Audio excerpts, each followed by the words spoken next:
नमस्कार साथियों, प्रखर राजस्थान अभियान के अंतर्गत अभी तक हम लोगों ने कक्षा 3 से 5 तक विषय हिंदी की सप्ताह 8 तक की दैनिक शिक्षण कार्य योजना बना ली है और आप लोगों ने रजिस्टर में उसको लिख लिया होगा। आज की इस वीडियो में आपको बताने वाला हूं सप्ताह नंबर 9 की दैनिक शिक्षण कार्य योजना आप लोगों को रजिस्टर में किस प्रकार से लिखनी है। इससे पहले यदि आप लोग मेरे चैनल पर पहली बार आए तो चैनल को सब्सक्राइब कर लीजिएगा, वीडियो को हाइप कर लीजिएगा ताकि सप्ताह नंबर 10 और 11, 12 की जो दैनिक शिक्षण कार्य योजना है वो सबसे पहले आप तक पहुंचती रहे। तो सप्ताह नंबर 9 की जो विषय वस्तु है समझ आधारित पाठों पर पठन एवं लेखन अभ्यास, ये हमारी विषय वस्तु जो सप्ताह नंबर है कक्षा 3 से 5 विषय हिंदी के लिए रहेगी। और इसका जो साप्ताहिक शीर्षक का नाम हम लोग लिखेंगे समझ आधारित पाठों का पठन, मौखिक अभिव्यक्ति एवं लेखन कौशल का विकास। ये हमारा साप्ताहिक शीर्षक रहेगा जो कि आप लोग रजिस्टर में सबसे फर्स्ट वाले पेज के ऊपर सबसे ऊपर ही आप लोग लिख दीजिएगा। जैसा कि आपको पता है हमारा जो पहला दिन रहता है वो पुनरावृत्ति दिवस रहता है और जो पिछले सप्ताह में जो आपने कार्य कराया है वो आप लोगों को फिर से फर्स्ट दिन में पुनरावृत्ति करवानी है। तो इसका जो उद्देश्य रहेगा, विद्यार्थी पूर्व में सीखे गए क्रे, टू, क्र, जर, रफ एवं रेकार की पहचान और शुद्ध पढ़ने की क्षमता विकसित करना था। अब इसके लिए आप लोग क्या गतिविधि करवा सकते हैं, बोर्ड पर आप लोग कुछ शब्द लिख सकते हैं जैसे क्रम, कृपा, कर्ज और ट्रक। और विद्यार्थी को इससे पहचानने के लिए क्या है कि इसमें रफ और रेकार शब्द कहाँ पर यूज हो रहे हैं, या फिर आप लोग एबल कार्ड के माध्यम से अक्षर खोज वाला खेल भी खिला सकते हैं। उदाहरण के लिए शिक्षक पूछता है कृपा में रेफ किस अक्षर के साथ मिलकर बना है, तो जो विद्यार्थी उत्तर देंगे के प्लस रे, जो करे शब्द बन रहा है वो यहाँ पर रेफ के रूप में प्रयुक्त हो रहा है। इससे विद्यार्थियों में क्या उपलब्धि प्राप्त होगी, विद्यार्थी रेफ और रेकार युक्त अक्षरों की पहचान कर लेते हैं और सही ढंग से पढ़ना शुरू कर देते हैं। तो ये पहले दिन की गतिविधि में आप लोगों को पुनरावृत्ति दिवस के रूप में लिख लेनी है। दूसरे दिन में आप लोगों को लिखना है मौखिक भाषा विकास, है ना, यानी कि भाषाई खेल और अभिव्यक्ति। ये आप लोग दूसरे दिन की हेडिंग लिख दीजिएगा। और इसके अंदर जो हम यहाँ उद्देश्य लिखेंगे, विद्यार्थी खेल के माध्यम से बोलने, सुनने और शब्द प्रयोग की क्षमता विकसित कर सकेंगे।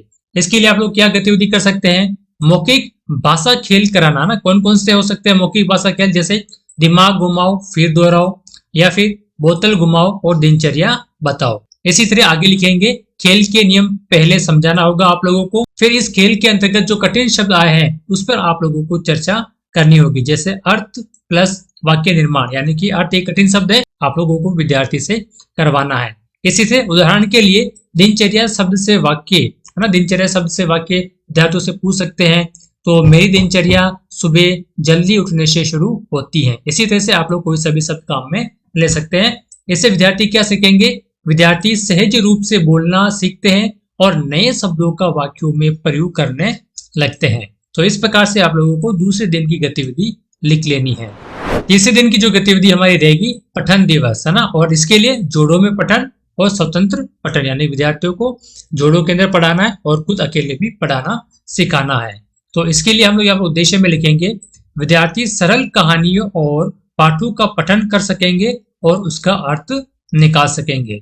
इसके लिए आप लोग गतिविधि में लिखेंगे कहानी को चार्ट पर लिखे, है ना, आप लोग कहानी को चार्ट पर लिख देना है। जैसे चींटी की तबीयत कक्षा 3 के अंदर जो कहानी है, या फिर 4 दोस्त जो कि पेज नंबर 66 पे है।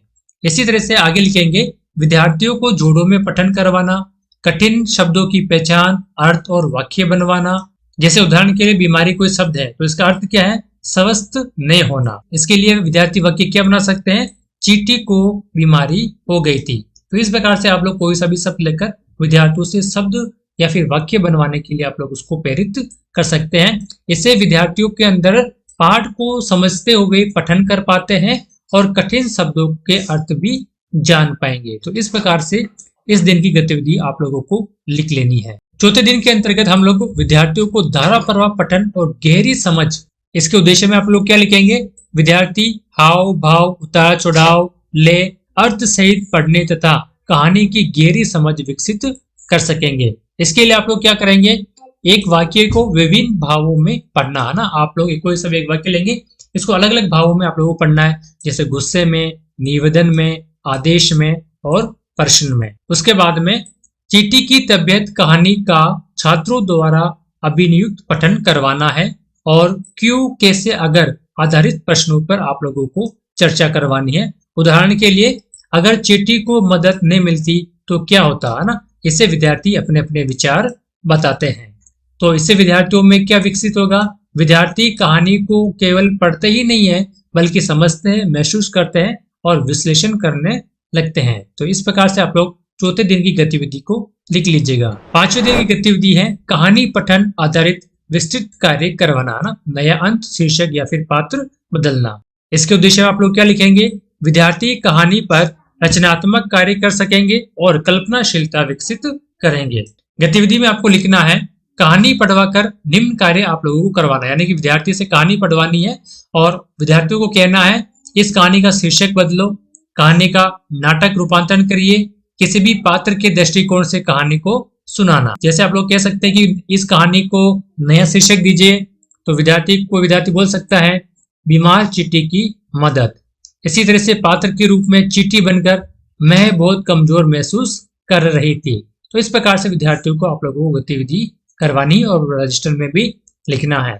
इससे क्या उपलब्धि प्राप्त होगी, विद्यार्थी कहानी के आधार पर नई कल्पनाएं जोड़ने, भाषा का रचनात्मक प्रयोग करने और अभिव्यक्ति बढ़ाने में सक्षम होते हैं। इस प्रकार से आप लोग पांचवें दिन की उद्देश्य, गतिविधि और उपलब्धि लिख लीजिएगा। अंतिम दिन में हम लोग विद्यार्थियों को लेखन कार्य करवाएंगे, श्रुति लेख, प्रश्न उत्तर और कार्य पत्रक। इसका जो उद्देश्य रहने वाला है, विद्यार्थी वाक्य स्तर पर श्रुति लेखन, कहानी आधारित प्रश्न लेखन और कार्य पत्रक हल करेंगे।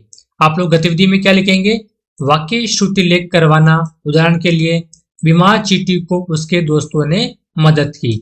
इसी तरह से आप लोग कहानी आधारित 2 प्रश्न उत्तर लिखवा सकते हैं या फिर एबिल कार्य पत्रक 61 और 62 भी आप लोगों को विद्यार्थियों से कॉपी में करवा सकते हैं।